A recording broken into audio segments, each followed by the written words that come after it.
tan 60 degree into cos 60 degree plus cot 60 degree into sin 60 டிகிரியின் மதிப்பு என்ன? Okay. இப்போ ஏற்கனவே நம்ம sin θ cos θ மதிப்பு சைடுல எழுதி வச்சிட்டீங்கன்னா அடுத்து என்ன θ சாமி? tan θ. tan θ equal to sin θ by cos θ. இதால வரும். 0 by anything equal to 0. இதை கேன்சல் பண்ணா 2 2 கேன்சல் ஆயிடும். மேல என்ன இருக்கு? 1 by √3. இதை வகுத்துட்டா 1 2 2 கேன்சல் ஆயிடும். எந்த ஒரு எண்ணை 1 ஆல வகுத்தா அதே √3. 1 by 0 ன்னு இருந்துச்சுனா வரையறுக்க முடியாது. போட்டுக்கலாமா?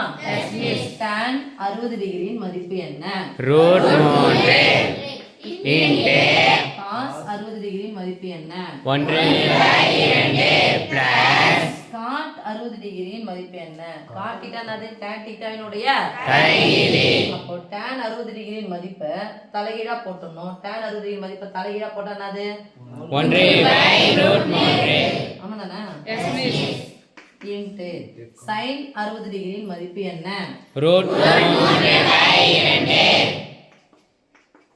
நடுவுல பெருக்கல் இருந்துச்சுன்னா ஒன்னு குறுக்க குறுக்க கேன்சல் பண்ணணும். நேரா ஒன்னு பெருக்கினா என்ன கிடைக்கும்? Yes miss. √3/2 பிளஸ் நடுவுல பெருக்கல் குறுக்க குறுக்க கேன்சல் 1/2 அப்படியே விட்டாலும் சரி. இங்க பிளஸ் வருது.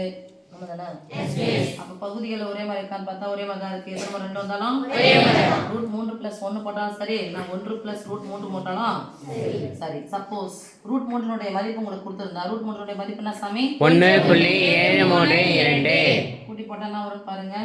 1 1 2.732/2. கேன்சல் பண்ணலாமா? Yes miss. 4 2 3 6 மீதி 1 6 12 மீதி 6 தோராயமா போட்டா 1 புள்ளி கேன்சல் பண்ணுங்க. 1 கூட்டிக்கோங்க. 5 விட அதிகமா தான் கூட்டிக்கணும்ல? Yes miss. 6 1 சேர்த்தா 1.3 ஓகே சாமி. 1 வேர்ட்ல கேட்டாலும் போட தெரியணும்.